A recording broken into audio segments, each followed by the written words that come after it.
نعوذ صلی اللہ رسول الکریم اما بعد فاعوذ باللہ من الشیطان الرجیم بسم اللہ الرحمن الرحیم۔ السلام علیکم ورحمۃ اللہ وبرکاتہ۔ میں ہوں حکیم آصف علی راؤ۔ آج کا جو موضوع ہم ترتیب دے رہے ہیں وہ اسپیشل آئی بی ایس کے حوالے سے، آئی بی ایس اور قبض۔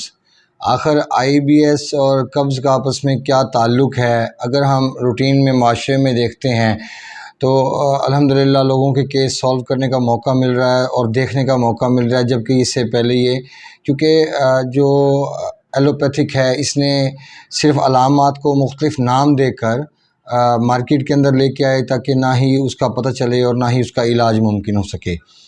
اب آئی بی ایس چونکہ میرے لیے جب میں کیس اٹینڈ کرنا شروع کیے میرے لیے ایک نئی چیز تھی، کیونکہ زندگی میں پہلے کبھی چونکہ ہمارا طب کا نظام بالکل الگ ہے ایلوپیتھک سے، ان کا آپس میں کوئی ایک بالکل کوئی ساتھ نہیں، کسی جگہ پہ بھی کوئی آپس میں کوئی چیز نہیں ملتی، سوچ نہیں ملتی، تھیوری ایک جیسی نہیں ہے۔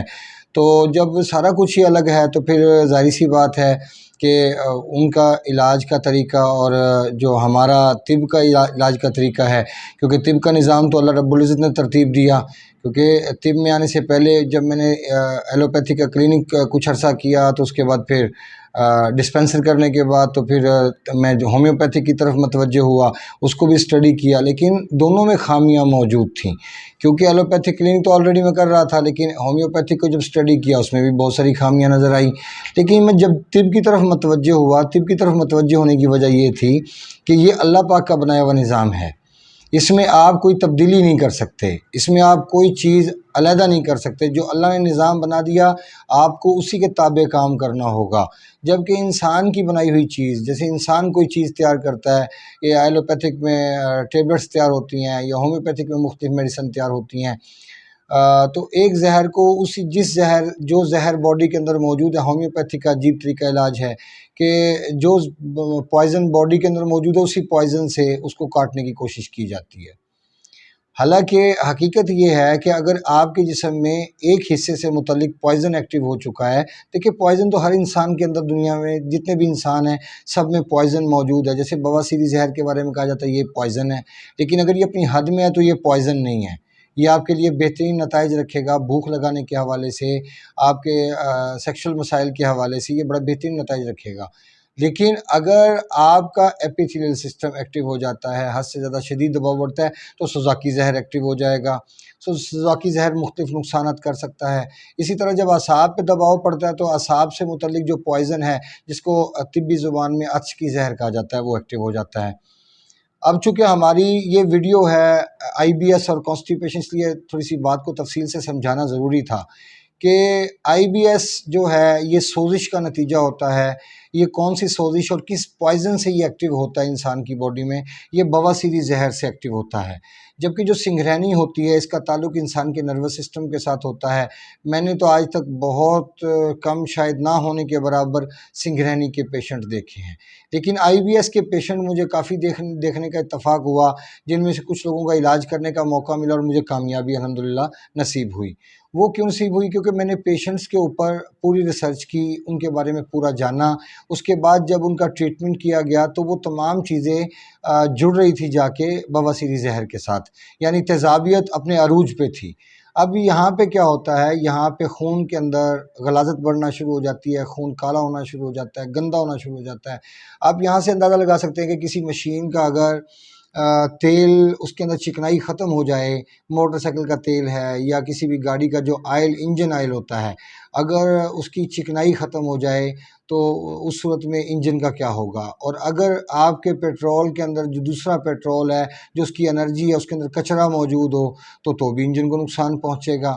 لہٰذا آپ اس بات کو سمجھنے کی کوشش کیجئے کہ جو آئی بی ایس ہے اس کی وجہ شدید ترین ایسیڈیٹی اور شدید ترین تیزابیت اور مسکولر سسٹم کا دباؤ بنتا ہے۔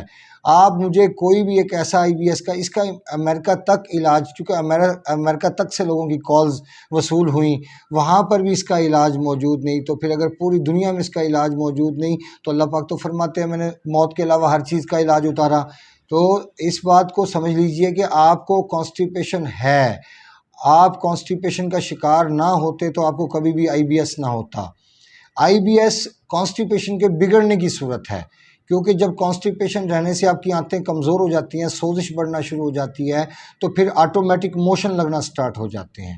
سم ٹائم لوگوں کو پیٹ میں گیس پیدا ہوتی ہے، ہوا بھرنے کے ساتھ ساتھ وہ خارج نہیں ہوتی، وہ ایک الگ تکلیف دہ موضوع ہے۔ لیکن اگر آپ آئی بی ایس کو ٹھیک کرنا چاہتے ہیں تو آپ کو اپنے لیور کو ایکٹیو کرنا پڑے گا۔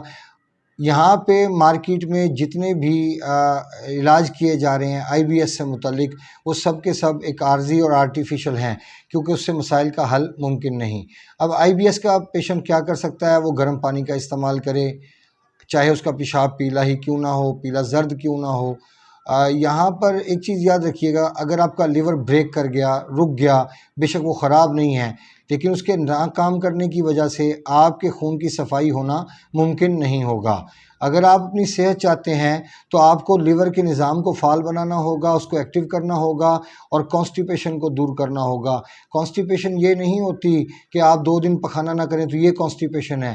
اگر ایک ہی ٹائم میں ہارڈ واش روم آتا ہے، بعد میں سافٹ ہو جاتا ہے، تو یہ بھی کانسٹیپیشن ہے۔ دن میں کوئی وقت نہیں، یہ بھی کانسٹیپیشن ہے۔ دن میں 2 سے 3 دفعہ ہی پخانے کا آنا، یہ بھی کانسٹیپیشن ہے۔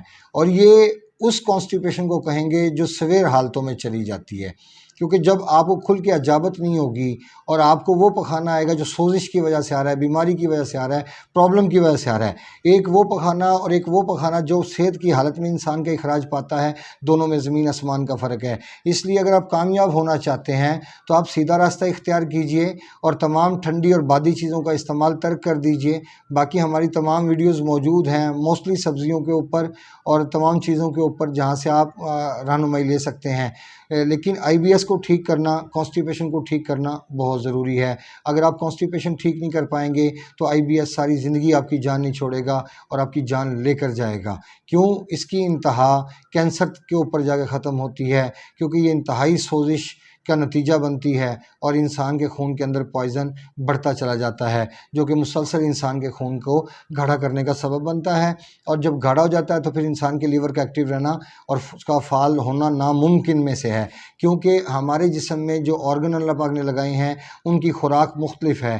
جیسے آپ کے دل کی خوراک وہ تمام چیزیں جو خشک ہیں، اور آپ کے جگر کی خوراک وہ چیزیں جو تمام گرم ہیں، آپ کے دماغ کی وہ چیزیں تمام چیزیں ہیں کہ جو رطوبات رکھتی ہیں، جیسے مکھن، بادام ہے، سفید انار ہے، اس کے بعد بنانا ہے، خوبانی ہے، اس کے بعد یہ ساری چیزیں جتنی بھی دودھ سمیت جو ٹھنڈی چیزیں ہوتی ہیں، یہ تمام کی تمام اعصاب سے متعلق ہیں۔ اب اس سے ثابت کیا ہوتا ہے؟ ثابت یہ ہوتا ہے کہ آپ اپنے جسم میں جو چیز بڑھائیں گے وہ خود بخود بڑھنا سٹارٹ ہو جائے گی، اور جو چیز کم کرنا چاہیں گے وہ کم کر سکتے ہیں۔ اور یہی کامیابی کا دار و مدار ہے کہ آپ کو پتہ ہونا چاہیے کہ آپ نے کس چیز کو بڑھانا ہے اور کس چیز کو کم کرنا ہے۔ اپنے دوست احباب کا خیال رکھیں۔ ملتے ہیں انشاءاللہ مزید انفارمیٹیو ویڈیو کے ساتھ۔ وما علینا الا البلاغ المبین۔ السلام علیکم ورحمۃ اللہ وبرکاتہ۔